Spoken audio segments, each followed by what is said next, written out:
Welcome everybody. This is going to be very much it'll be what we make it type thing.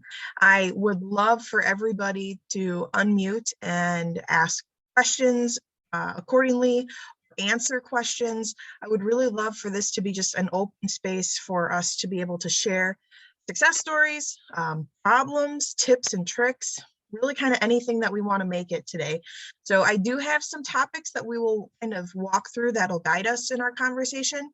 But at the end, if we haven't touched on something that you want to bring up or ask, please feel free to do so. As Penny said, unmute yourself, or you can just type in the chat, whatever you're most comfortable with. So I wanted to start off with what things are working really well with your nutrient management program. You have a success story that you could share? Any tips and tricks on why things are going well? Or maybe you've solved a little problem? Anything. I would love to hear anything you guys might have to say.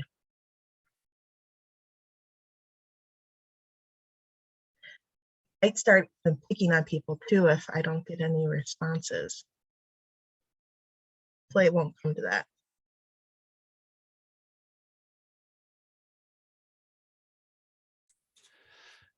Hi, this is can you hear me? Yes, I can, Tim. So I guess really here,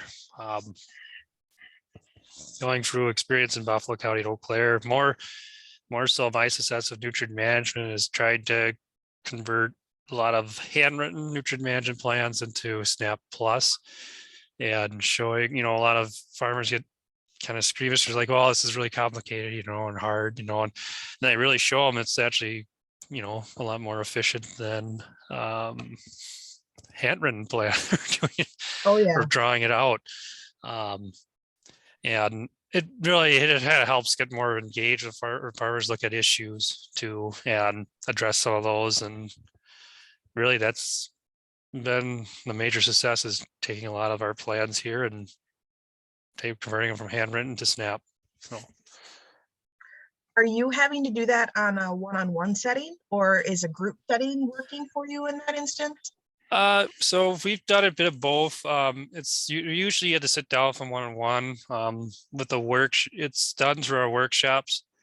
But we do sit with those individuals one-on-one, because more of the challenge is that most of those farmers have probably ever really touched a laptop before. So they're having challenges of just doing that. So I sit with them. They will sit with the maps out, and then they'll kind of tell me what's going on there, what's the rotation, tillage, what's the nutrients being applied, and then I can kind of put it on SNAP maps for them. Or it depends too, because it's we can use Rotation Wizard to make it quicker, depending on if their nutrients are kind of same, the cropping system's same in a lot of those fields. But it varies with each farm, but mostly we just sit down one-on-one with them. So awesome. Thank you so much for sharing. I appreciate it.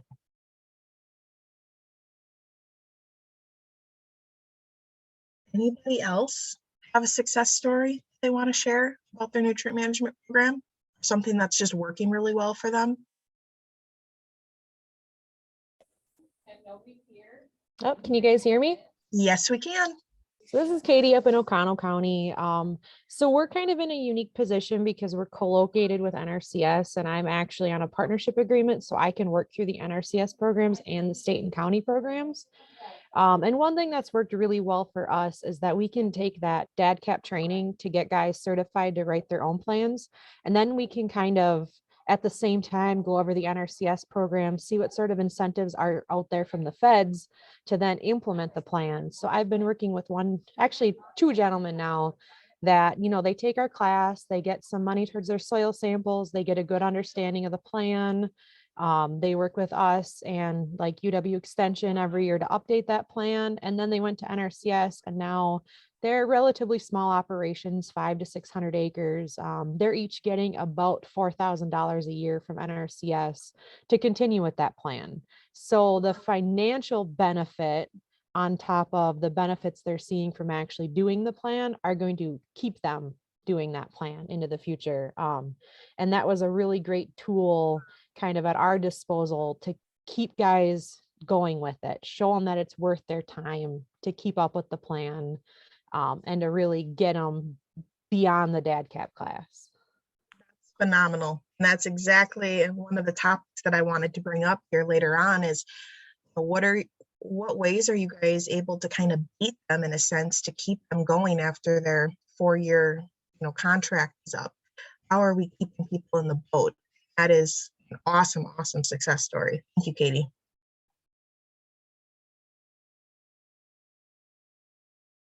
Okay, well, feel free as we move along, if there's any other success stories that kind of pop into your mind, please feel free to share those. Something else that I've been hearing a lot about is just kind of administratively that the program can be heavy sometimes. Is that true? Administratively, how does the nutrient management program, kind of does it hold its own, or, tracking specifically, I'm sure we can have a lot to talk about in that sense, but any comments?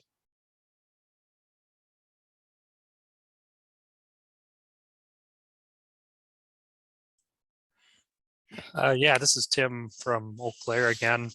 For me, it's, I don't know, the MFE program is fairly straightforward, I think, with tracking. I think more of the challenges is, for us here is that we have, a lot of people in the program, farmland preservation, that require a nutrient management plan. Actually here, if I'm counting right, it's 264 individuals in our county alone. So just tracking that, and if you don't have time to work with those individuals on a basis of getting a nutrient management plan done can be a challenge. Really, I think it comes down to separating out, maybe having an individual that does more of the outreach portion of nutrient management that can cover an area or in a county, and then someone that maybe works with more of the ordinances like farmland preservation or manure storage ordinance. So I think it's more just in that with the one more program into our daily day. Yeah. But Oh, very true. I hear a lot about trying to keep track of acres. You cost share them at one point in time, and you might have changed landowners or someone new is renting it for an operator. How are you guys keeping track? What are some tips and tricks in that whole realm of things?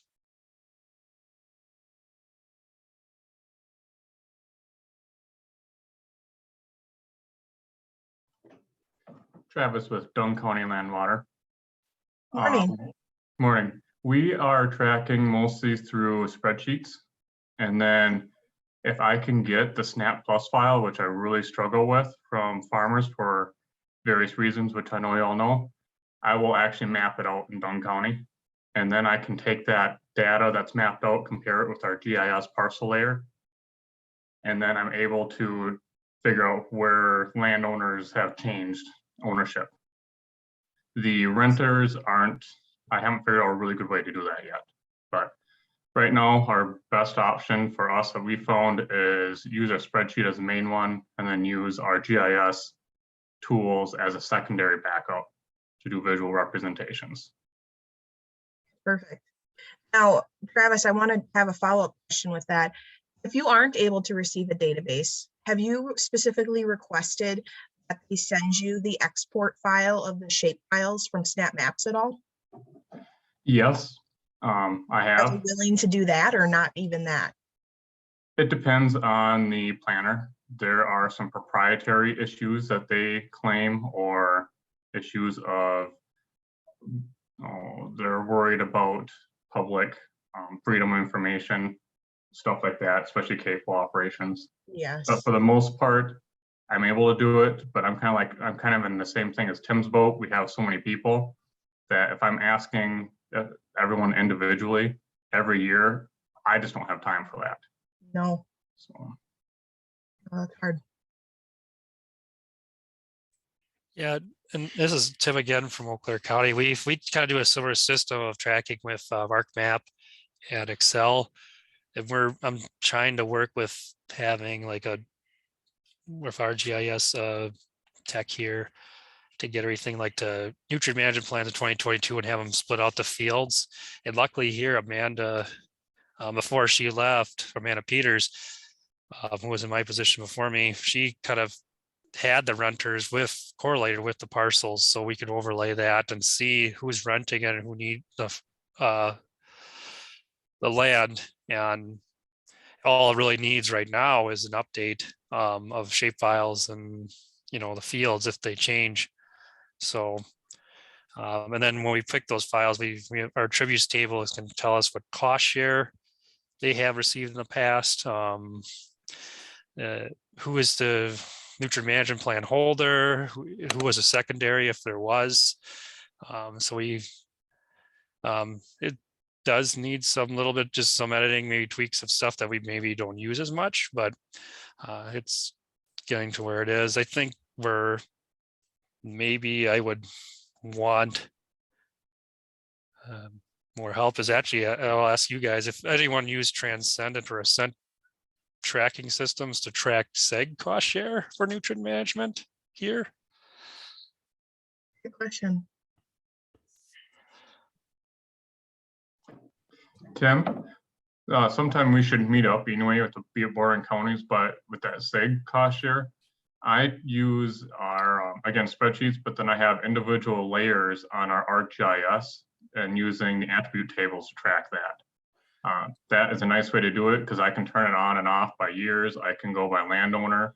And then if landowner changes, I just do a query compared to our GIS website for the tax data. And you can easily make changes as need be. Nice. Yeah, that's kind of what we have here. I could just kind of do some edits on it, and yeah, we'll have to talk more since we're neighbors. So yeah, let's do that.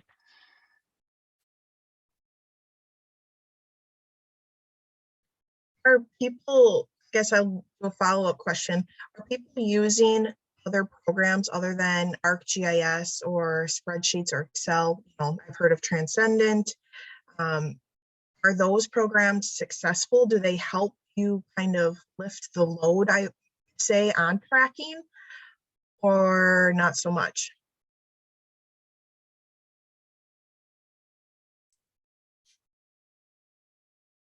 Sorry not to keep talking. No, go for it. So I guess we use Ascent for tracking farmland preservation. That's kind of a way we can track who needs nutrient management plans. For me, it works phenomenally. Because like I said, we have a significant amount of people just enrolled in farmland preservation here. And you can kind of check, boxes of this person needs their 4-year inspections needs to come up, or they need a nutrient management plan, and then you can kind of make a report off of that, and then you can kind of figure out your workload of who to contact and kind of coordinate, because some of these landowners have the same farm rented. So Yeah. farmer. I haven't used it for nutrient management planning, so to say, but and like I said before, I had interest of looking at it and seg cost share, but we do, maybe it's just more of we're using ArcMap for that seg cost share.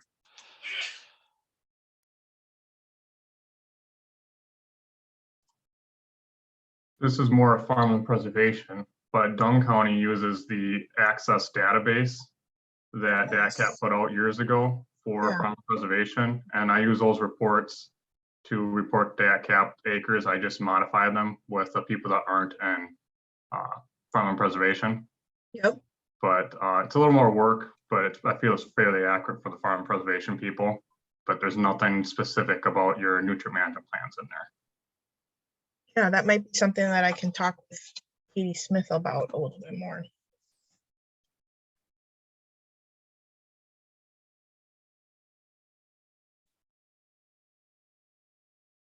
Any other comments on just tracking nutrient management acres in general? If not, dive into a more specific question. This was one that was submitted in when you guys were registering. The main part of this question revolves around, they've been receiving a plan with 1,000 acres for an ordinance required farm for years. And it wasn't until recently that they actually found out the farm had about twice the amount of acres. They've intentionally left out problem fields. As county employees, they don't have access to FSA records without farmer permission. Is this an isolated issue, or is this something other counties have ran into? Or maybe they think this might be happening, but there's no way for them to prove it. Other comments, thoughts? I think this might have been one of my comments, or someone put something in here close to what I did. And I've actually ran into this a second time with the same company producing nutrient management plans. And they actually gave me an explanation. They're like, oh yeah, the farm isn't getting any sort of money on that. So we just left it out. They know there's issues. And that was the end of it. Interesting. So once again, I don't know if this is isolated to this specific company and they're okay with that. I don't think they're blatantly trying to skirt around regulations. I think it's more of just an ignorance is bliss thing. But I don't know if anyone else could, has ran into this or could comment on this.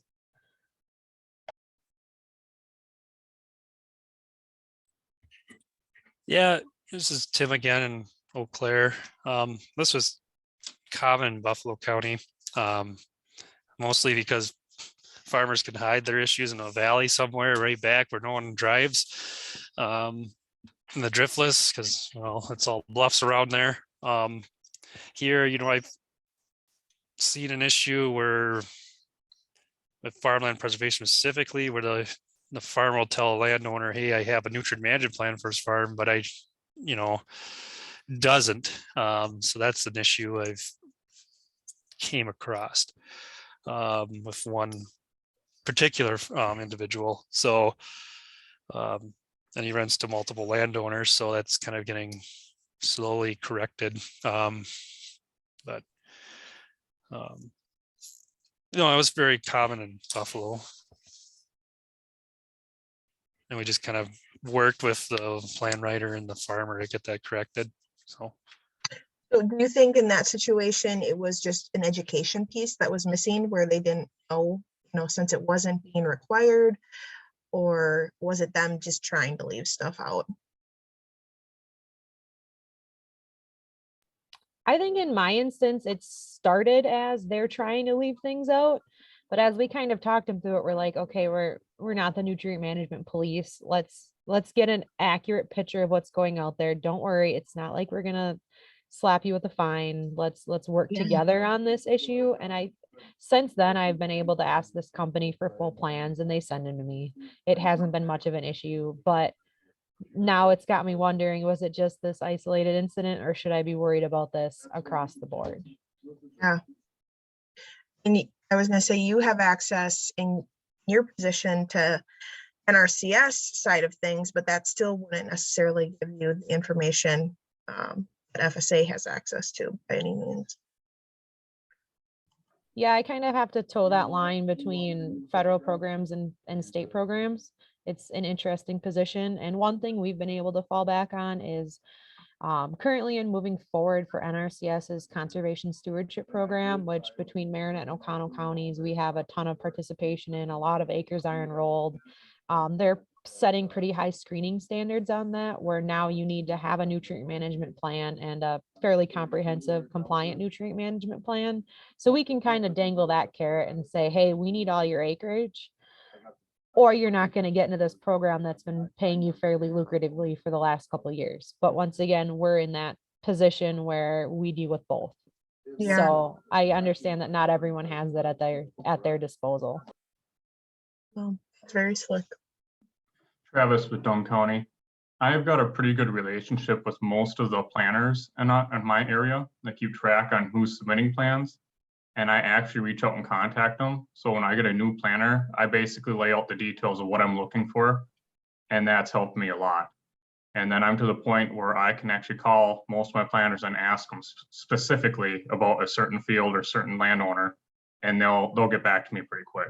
So contacting your planners in the area is, I would highly recommend getting that relationship and let them know what we're looking for. That's relieved a lot of headache on my end. I have to echo that. And speaking with not all of the counties, but trying to get around and chat with most of the counties, I have heard that time and time again, where it is truly a trust and a relationship between the county staff and the plan writers. And the more effort that goes into, doing some outreach to plan writers, letting them know deadlines ahead of time. I know still that can be a headache, but letting them know what's expected for turning in plans, and just really, having out of the box conversations with them, that goes a long way. And Travis from Dunn County, one more thing. Yeah. I would also suggest contacting your other surrounding counties and working with them to get a similar due date for when NMPs need to be submitted. Our surrounding counties were within a couple weeks of each other, but it helps out a lot. It reduces a lot of the confusion also. And then talk to your other counties and get on the same page what you're asking these planners to do. And it just, again, it helps out a lot. So I have people, for instance, with Tim there, that we have same planners, and they kind of have an idea of what we're expecting. So that's what I'd suggest doing. Just open line communication with county and planners. I can't speak more highly about that. It really makes a big difference. Travis, I think you touched on like 3 of my upcoming slides, so I'm hoping that other people can expand on that here in a little bit.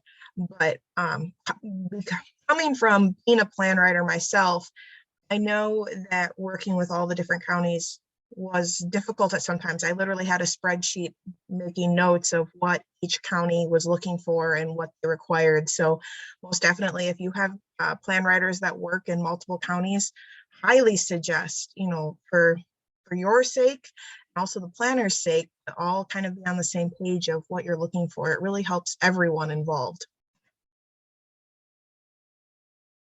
All right, so I see a couple comments here in the chat about requesting snap maps, layers, and shape files.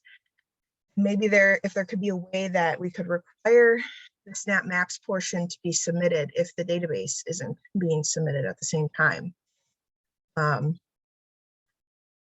So I was going to just I've asked this once already, but are there other people out there who are currently, if they are not receiving databases, requesting the shape files of fields and seeing success with that, or still kind of getting kickback?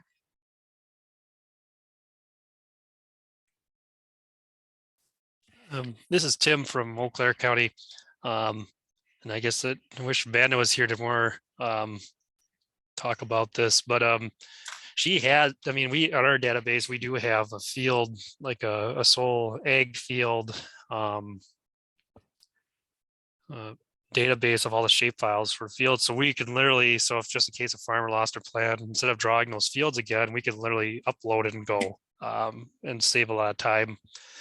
Now, granted, again, those looking at some of them, they'll need to be edited, but that's just part of change. But I'm not sure if originally, maybe, it'd be something to ask my boss, but I think maybe they got those originally from FSA from a time, and I don't know if that was one that was public information. But we have all the field shape files and been running with them. And we have requested them from farmers too and had pretty good success. Because a lot of them, we just kind of put it in a way of, that way we have your data somewhere, and if you lose it, we can kind of work with it and you're not in a complete loss. So. Now, many a times I've heard working with farmers that, oh, thank goodness you have the flash drive of my file, because I don't know where it is, or my version is so old anymore, I need to update it. And Thankfully, with Snap Plus version 3, we'll be able to eliminate a little bit of that grief of losing databases or not knowing where they are, because every time you go into Snap Plus and use your login or whatever it's going to look like, all of your files will be saved immediately right there in the cloud for you. So again, we kind of touched on this one a little bit earlier, but I want to ask if there's any other ways you guys are keeping participants in the boat. So, after that 4-year contract is up, how are you keeping participants to keep turning in plans? Are you doing education? Are you helping them find other cost share dollars? What does that look like?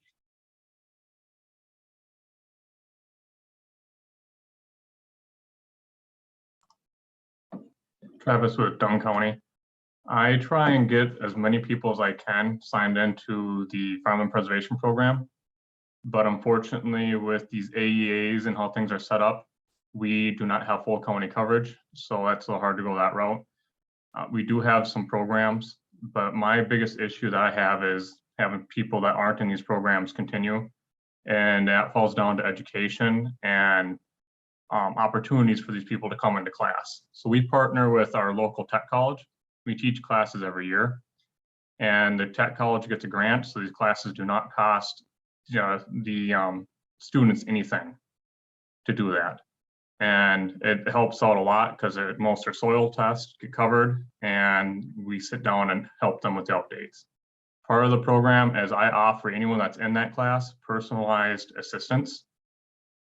It's a lot of work on my end, but it really helps with keeping people up to date. And then the also education factor about how to read nutrient management plan, how to follow it. And you'd be surprised if you get people to understand the full use of the nutrient management plan, how many of them will actually call me up earlier in the year and want to be planning ahead, because they realize that, especially now with fertilizer prices, that hey, that I can save money by using this actual plan instead of just having it for money reasons or because I earned some sort of program. So it's getting them to learn what the value of the nutrient management plan is and how to use it. Travis, what tech school are you working with up there? We work with CVTC. So they're receiving NMFE funds, right? Yes. Yeah, okay. I believe that's what they're receiving. It's a grant every year, and I just write a letter of support, and our main instructor there takes care of the grant. And then when he does a class, he coordinates with me, and we tag team the class together. And we both we'll pull people out. Anyone that's in a program with me, I'll pull out and sit down with them on an individual basis outside of class, and he does the same. And then we get everything done by the spring usually. That's awesome. Really great point of collaborating with your local tech colleges for education pieces. We're seeing a lot of success with that, so that's awesome.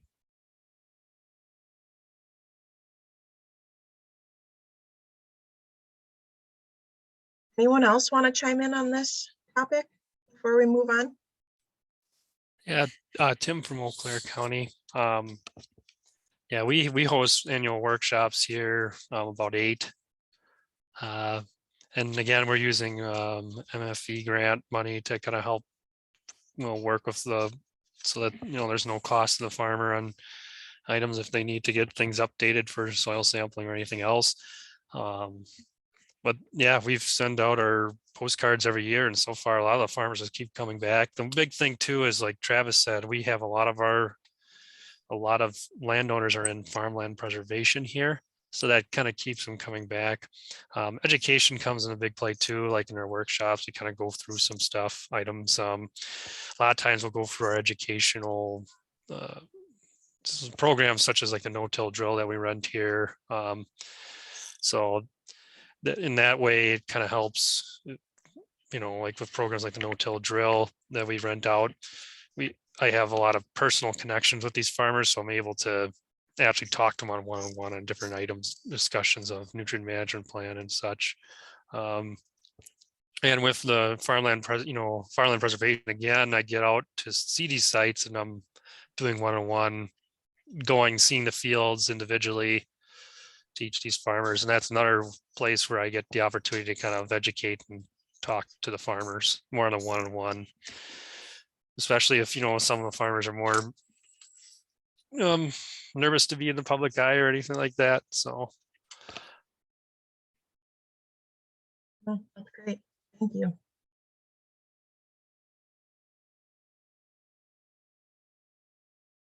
Okay, we also kind of jumped ahead on some of this discussion as well, but I just wanted to kind of circle back to it so that people can potentially share tips and tricks for, you know, requesting databases.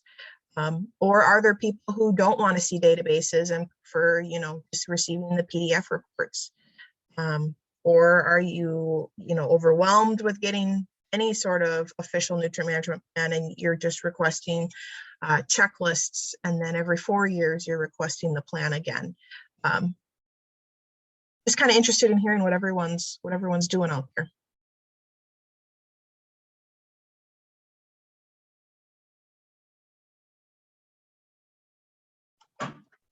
Travis with Dunn County again. We require checklists every year, a full NMP update once every 4 years. And that full NMP update, I do request to have a Snap Plus file, but again, proprietary reasons don't always get it. So I end up getting PDF reports. Okay. Those are, everything is submitted either by, I have mail, PDF stuff sent in, or through regular databases. So we try to be as open as possible to any type of NMP submittal that they can do. Being flexible.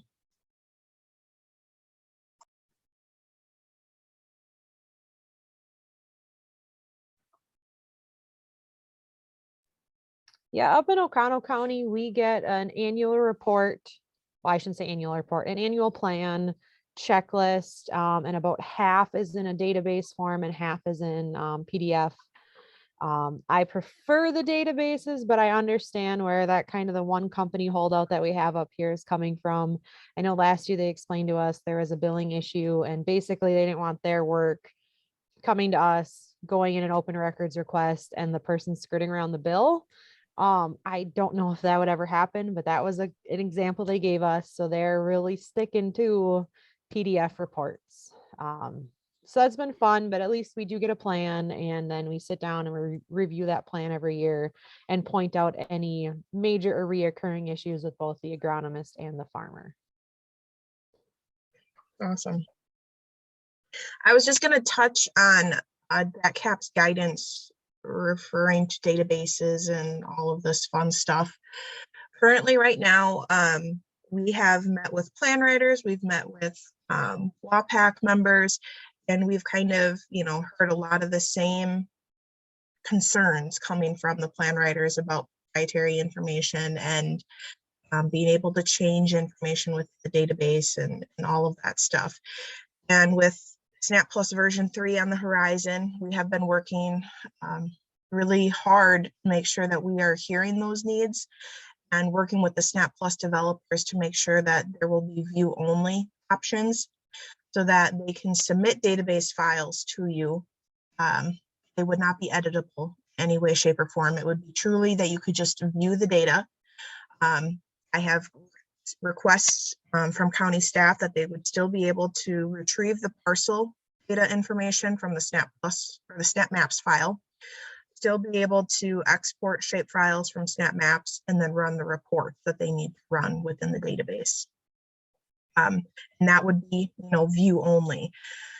Additionally, with the Snap Plus team, we are working on identifying how many different levels we should have within a view only database. You know, is it view only, just the reports? Is it view and edit? You know, what are those features going to look like? And it's not all nailed out just yet, but you know, working to get to that point. And from our speaking with plan writers and the WAPAC group, they have seemed pretty compliant with the thought that once they have the ability to send view only databases in, they will be much more willing to send databases in.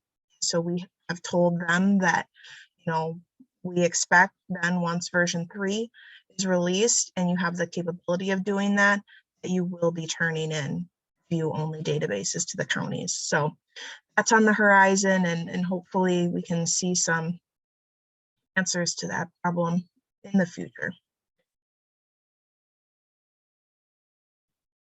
We got a comment here in the chat that Amy is requesting annual checklists, full plans once every 4 years when due for FPP status reviews, and full plans for manure storage permits and CS contracts, so cost share contracts. Awesome. Thank you for sharing, Amy. The next question I have is, what are you guys doing with all the nutrient management data? Are you doing anything with it? I know there are some people who love to data crunch and are, pulling reports out of databases and really kind of analyzing the data across county, throughout the county, I should say. But I also, see where some people are nervous where we're asking for so much information, and just making sure that we're being as transparent as possible with the farmers, with plan writers. Explain what you're looking for and explain what you're doing. I think that goes a long ways, because a lot of times rumors start and people just kind of start thinking, this is what they're doing with the data. In all reality, you're not doing that at all. But on the outside, that's what they're assuming. But I'm just curious, to what extent are you guys kind of analyzing nutrient management data? Is it just kind of reviewing plans and then as long as they're compliant, we're good? What does that look like?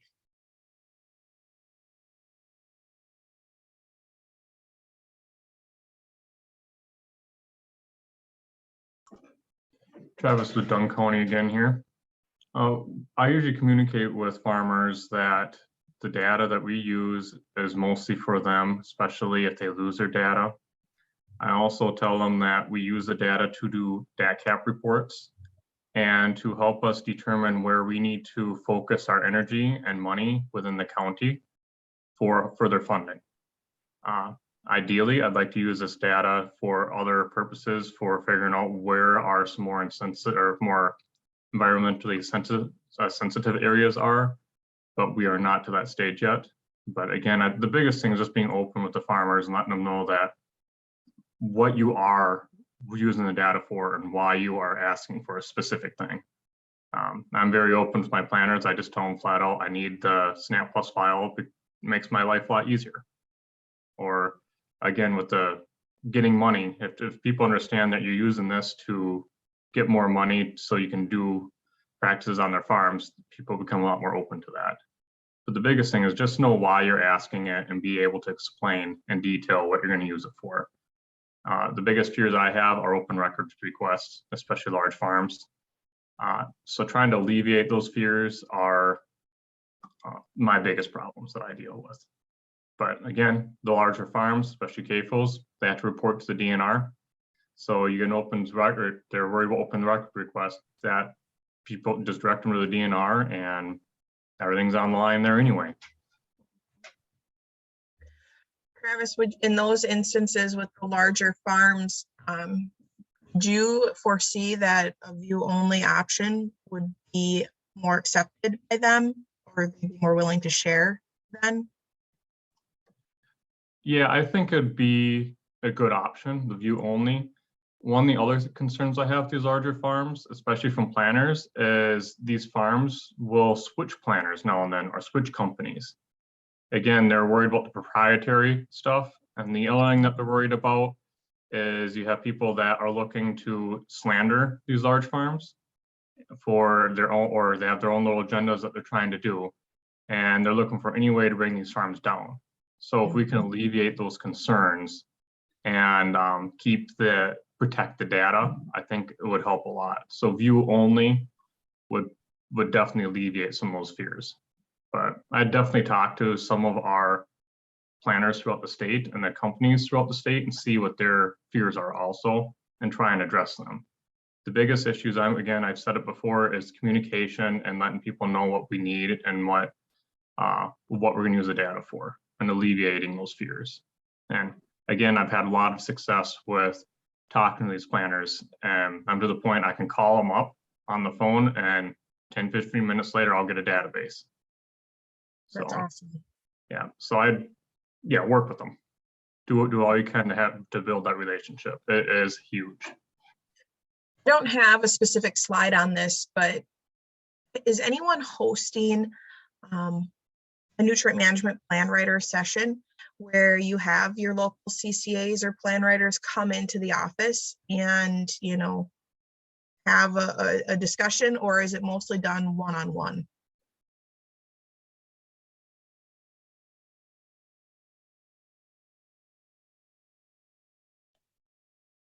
We've always worked like company basis. We've got a few different agronomists that work for different co-ops. So we'll sit down with that co-op or that seed company. We've never really had like a big get together to kind of share ideas and whatnot that way. That would be interesting though. I don't think I see anyone on the call, but I know that Chippewa County, they send out a newsletter, excuse me. So, you know, when it's coming time to snow melt, they send out a newsletter saying, hey, you guys, you know, these are some precautions we should be taking. Obviously, it's not the farmers directly that they're reaching out to, but it's still just another education piece that they're sharing with plan writers. Or if there's upcoming webinars related to nutrient management, or any, you know, bits and pieces of nutrient management related information, they, you know, have an email chain that goes out, and, you know, quite a little blog post almost. And I know they have told me that they have seen a lot of success with that. I loved the idea. Sorry to keep taking up so much time here, but my previous county I worked in was Pepin County, just neighboring here. I'm banking off a lot of success we had there. We did have a couple of those meetings with our local planners, and it went very well. We were able, and we had only the planners and only the companies were there in that meeting, and we discussed what we were looking for and what we needed. It really cleared the air and really helped out. And because of that, even though it's been years and I'm in a different county, I still call those people because they serve my county. And again, it's just meeting with them. It really helps out a lot. So if you haven't done it, I would definitely suggest setting something up and then see what their concerns are. Yeah, and don't hesitate if you guys do have meetings like that, and they give you feedback or, you know, share things with you that would be important for DATCP to know. Please make sure that you're sending those my way. I would be more than willing to either attend the meeting or just kind of follow up with you guys after, see if there's things that they do bring up that, you know, we could potentially work to change. Just to throw in one small idea. Yeah. I've stole this from, I think, Sue Porter like 10 years ago. She mentioned to me about CCAs. Sometimes they can be fearful of emails. You're kind of going back and forth and they're reading you differently. Phone call, I think sometimes is an easy way. If you can't meet with them, it's a lot easier to kind of talk through things or to get to know them, get to know you. I know we're so used to kind of shooting off emails that the phone call situation has helped us a lot. No, super great idea. Super great idea.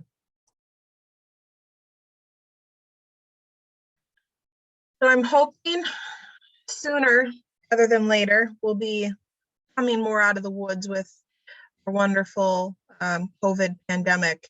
But until then, you know, how are you guys conducting? You know, it doesn't have to be pertaining to directly NMFE, but, you know, how are you guys conducting business? Has it changed how you guys are operating? Does it affect, you know, your capability of being able to get things done that you need to get done?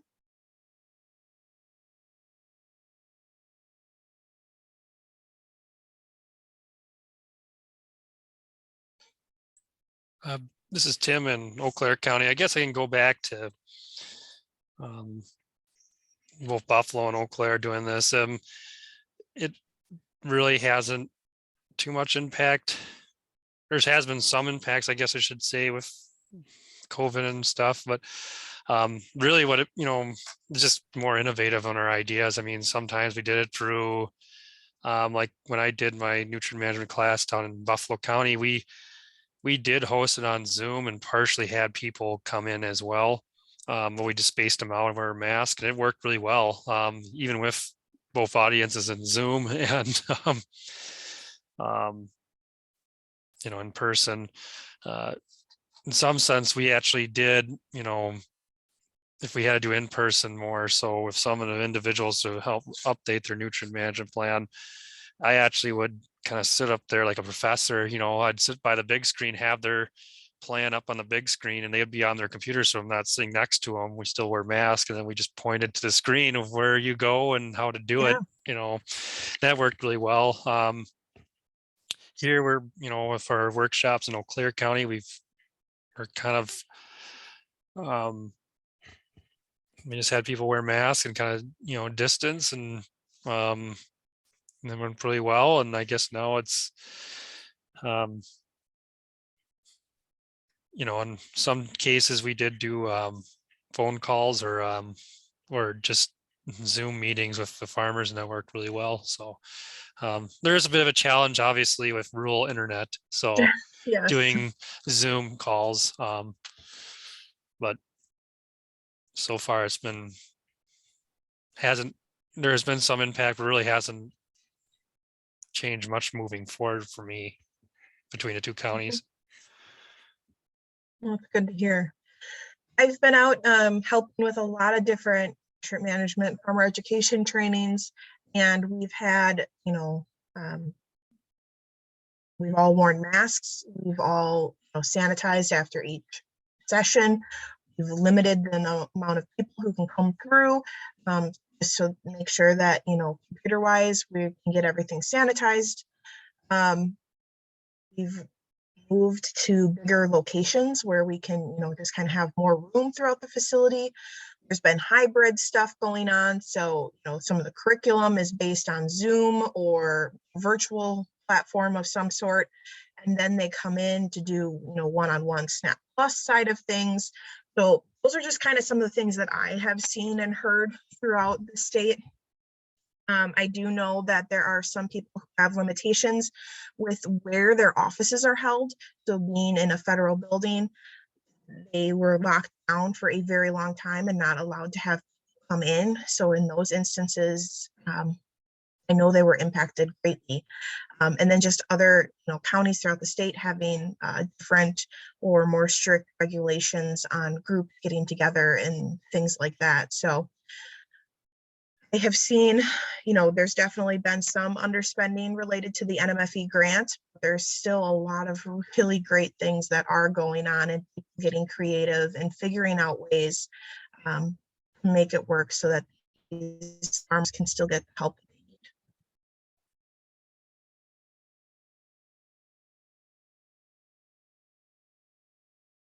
Another question that kind of came through registration is, how are you guys approaching non-compliant plans?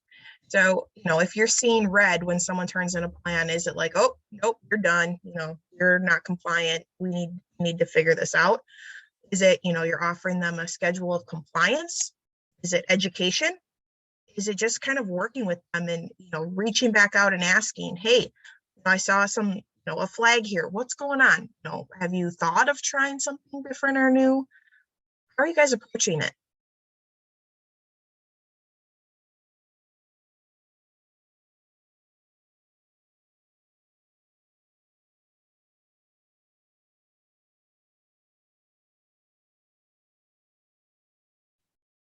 So one comment in the chat, if there's red in the plans, the first step is to reach out to the plan writer and the farm just to kind of see what's going on. Just kind of start an initiation of a conversation. I definitely have the standpoint that education is best, where I don't want to be scaring people out of doing nutrient management because they had one bad year. I want them to be able to learn from that. I want them to be able to see that, bud, you over applied by 20 pounds of nitrogen. Let's calculate that out. You just, potentially lost this much money because of this over application. Trying to bring real world situations into what they're really doing, which is, real world.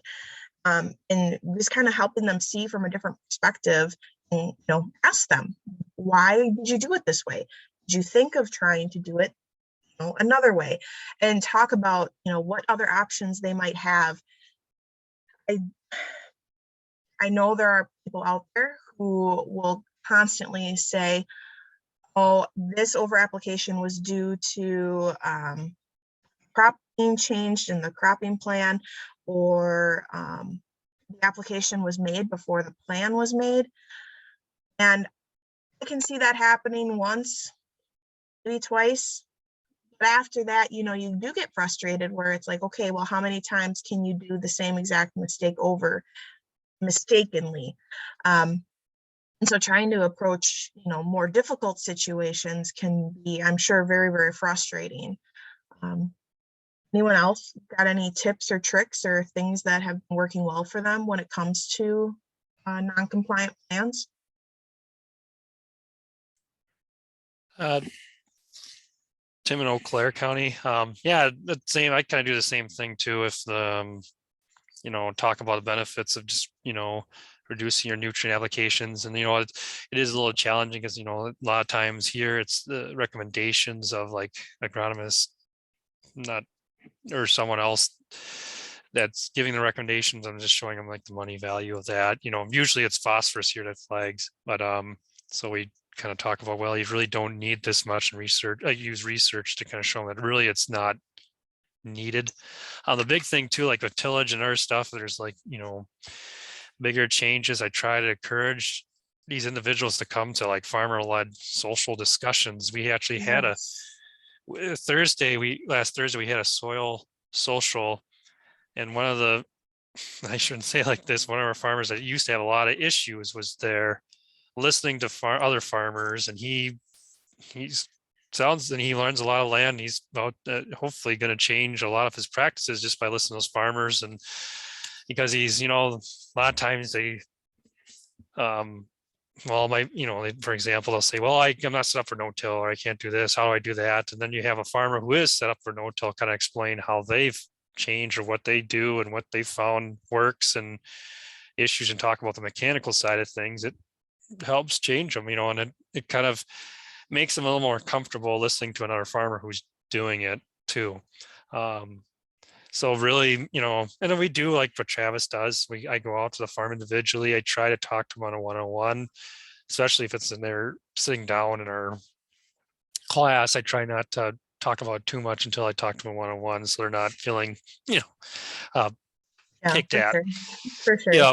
So, but yeah, just going out to the farm and looking at the issues, because it could lead to other practices as well from a nutrient management standpoint, like maybe field borders are required, or waterways, or maybe we have to do strip tillage, or not strip tillage, sorry, not field strips, Contours and everything. And it's just going out in the field and seeing those issues and work with them on one-on-one can really help. And and asking things, have you ever tried this before, instead of being aggressive, so that stuff can go a long way. Most definitely. To just kind of follow up on that, I have had some counties ask me, what do we do in the situation where we've received a plan, and in, let's say, 2020, we received a plan for 2021, and at that time it was compliant of what they were planning to do. And then when they turn in their 2022 plan, they've updated their 2021 information accordingly, so that it's accurate. And they're getting to see some red flags now with things that they had to change or edit in 2021. What are you guys doing in those situations? Or many people seeing that happen? Travis with Dunn County. When I see that, I sit down with the farmer and ask him what's going on and why those changes happened. If it's a legitimate excuse, like around us, it's a lot of times alfalfa failed. They had a failed seeding. Okay. So a lot of times you get thrown for that. I tell them, all right, well, let's get this back in rotation. Yes, you're going to be over T this year, but as long as you are taking the best step forward and trying to improve, we're not going to throw you out of compliance. But in the future, you have to make sure that you don't do what happened here, or you don't over apply nutrients. And then I'm very firm. I let them know if I see it happening again, it will be a compliance issue. But let us know if you have an issue, and we're more than willing to work through that with you. Again, it's just the whole open communication. So like a lot of farmers that call, and they might have to do emergency spreading or some sort of emergency tillage that goes on, and they're to a point, a lot of them call me now, and I can sit down, look at their nutrient management plan, and help guide them through, so we don't have those issues right away. That's awesome. It's really, really great to hear. Thank you, Travis.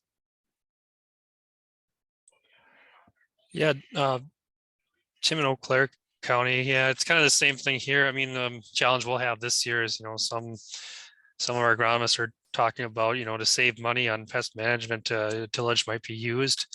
And that's a challenge, and I don't know if I haven't seen it yet. I know another thing that's changed here is I think soil classifications are changing here in Eau Claire County a little bit. I've noticed it a little bit. So that can impact, their plan, because if they did and I guess I have an example of a farmer here that, originally, if you look back, his corn and soybean rotation worked in one farm, but then the soil classification changed, and all we did to do adjust there is 2 years of corn and then 1 year of soybeans. And that actually drastically changed, Yeah. the soil loss. I mean, you can pretty much aim it at, soybean not having a lot of residue. And then we kind of talked about different solutions there to, looking at cover crops or other options, and he's very receptive. But yeah, there's a lot of unpredictable things that can happen as well, like Travis said. So yeah, and just being willing to hear them out and explain what happened.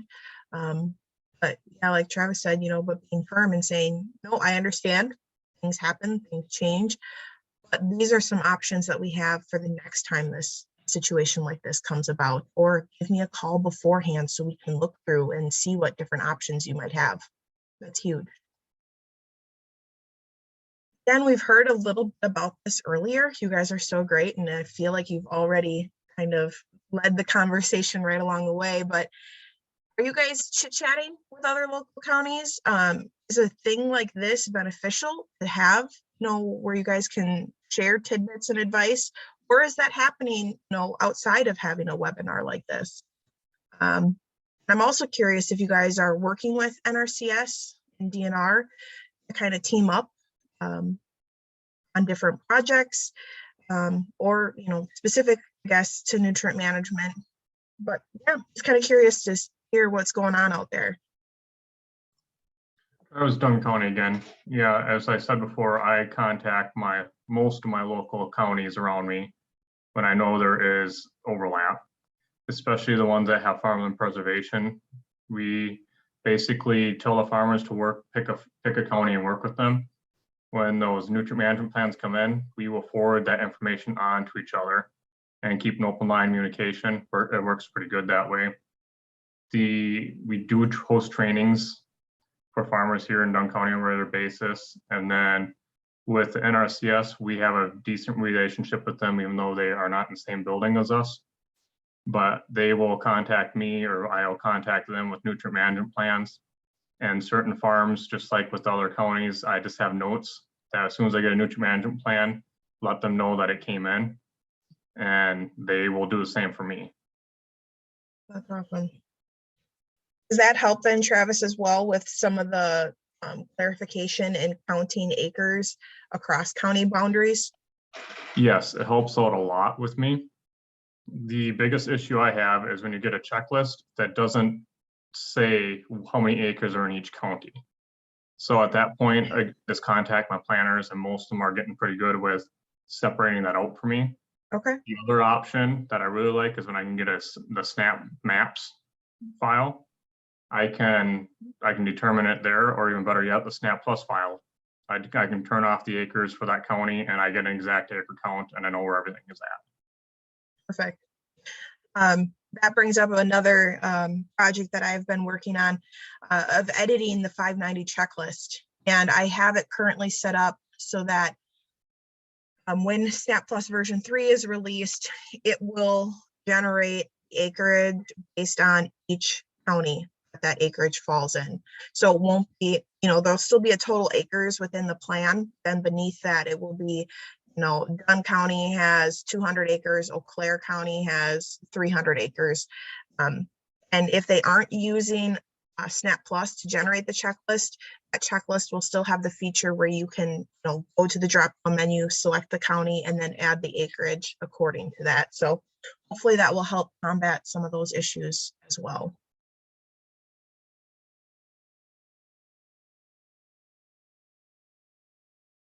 All right.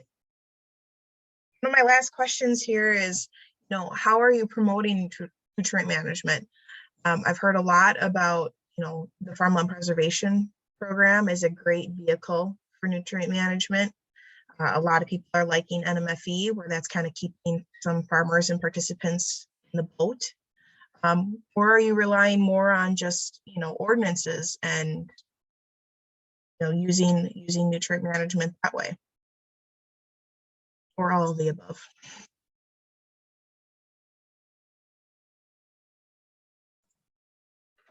Travis, Dunn County again. I use everything that is listed on your slide there. It's just a combination of it. The biggest thing that I can find is use the, what is your rate of return question, and let them figure out that, hey, I'm going to save money by actually being able to plan. And if you can equate the money into that, I find a lot of times operators are more willing to get a nutrient management plan and follow a nutrient management plan, as opposed to, oh, it's just good for the environment.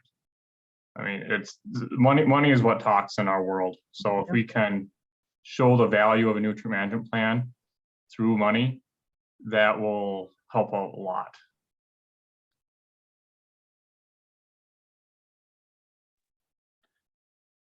Morgan from Marquette County here. Another thing I always like to tell farmers when I first starting, besides all the opportunities for funding, I like to point out that I'm not selling them anything. Nutrient management plan is a non-biased opinion about what you need for that crop to grow on that soil with your farming practices. And I think that really gets them to think. A lot of the co-ops or agronomists that they do work with, they are selling something, they're in a business. So I try to always point out, I'm not making any money on this. Yeah. So it's really, just for their benefit. Great point. Great point. Comment here in the chat. Animal units be considered on the next 590 checklist revision. So is that just, you would like to see a spot where they can list the total animal units for an operation? Yes, that would be nice to have the total animal units. That would fall more under those of us that have a manure ordinance going into play.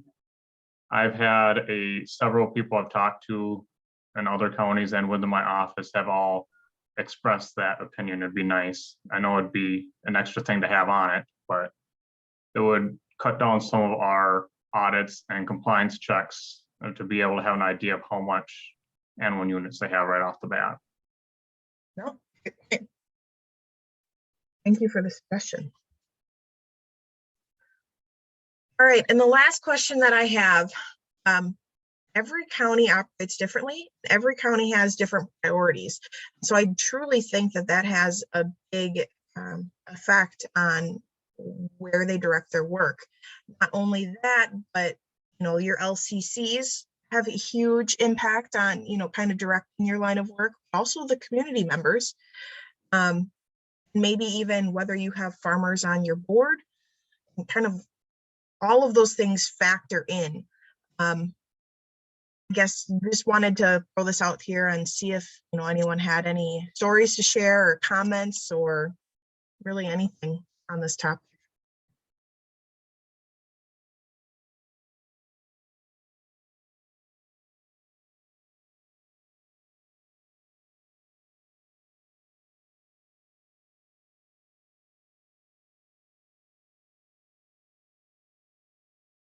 No, this isn't directly related to,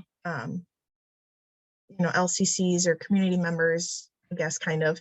But I was asked by local university, they're hosting a soil shop event, and it's giving local community members the opportunity to bring in soil samples, from their garden or their lawn, and get free testing on those soils. And while the students are running the analysis on those soils, they're having some speaker sessions. And I'm going to be presenting on nutrient management topic to community members.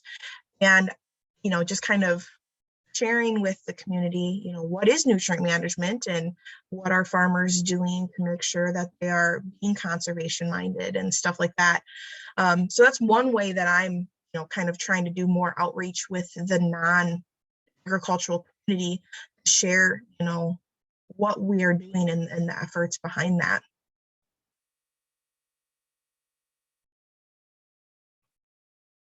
All right, the last, oops, I went too far. But is there any other comments or questions or things that we didn't discuss that someone, wanted to ask or bring up?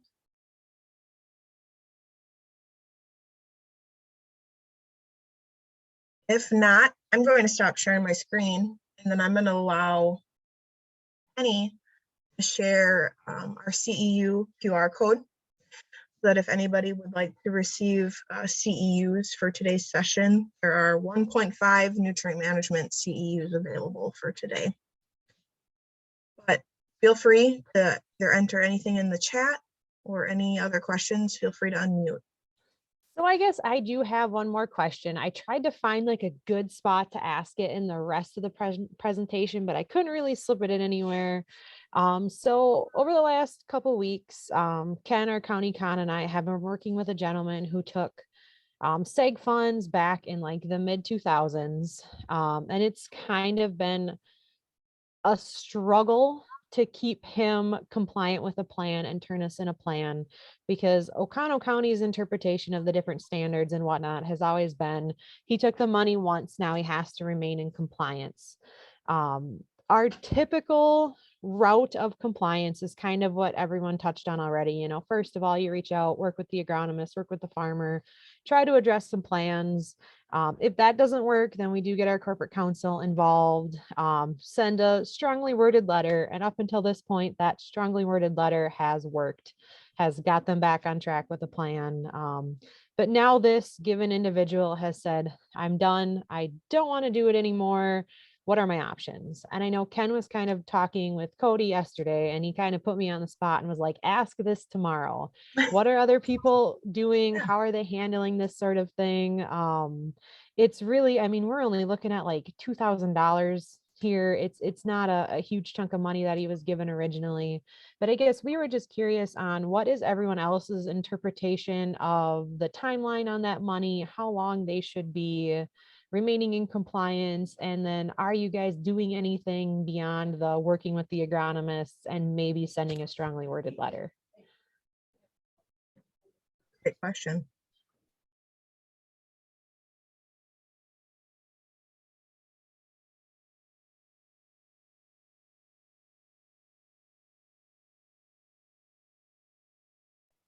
I think I hear crickets on my end. Yeah, I was just going to say, has anyone else had this situation that they'd be willing to share their feedback on?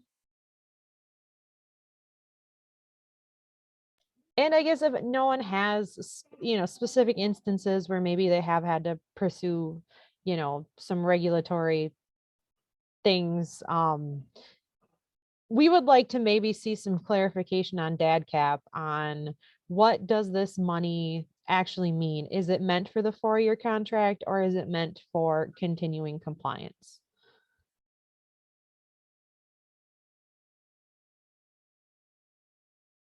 Yeah, for sure, Katie. I will talk with Cody and our supervisor and kind of have a discussion about this and send out some updated guidance for you all.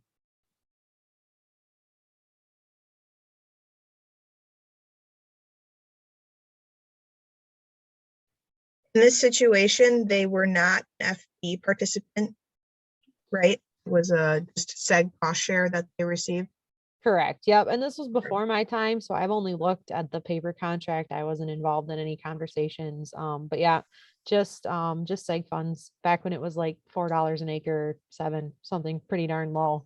So yeah, so he wants to know his options, and we Sure. are unsure of what to do because like I said, we've looked at this as we funded you once, we funded your acres once, remaining compliant, and now, if this guy can get out, what's stopping everyone else from getting out? Mhm. So we want to make the correct decision now and stick with it. Was he writing his own plan, or did he have a plan writer that would write his plan? He had a plan writer, and we've given him the options in previous years. We can sit down with you. He only runs a few acres. He only has a few animals. And we've said, we can sit down and we can Yeah. help you with this. But it's never an option that he's Willing to. been willing to go with. He doesn't want to do the plan anymore. Okay. Yeah, but we will work on clarifying that guidance, and we'll reach back out when we have something to share. Well, I will cut you guys all short today. Thank you, everybody, for your willingness to participate and share comments and feedback throughout the webinar. I hope it was beneficial for you all. It was beneficial for me. I learned a ton from you guys, so thank you.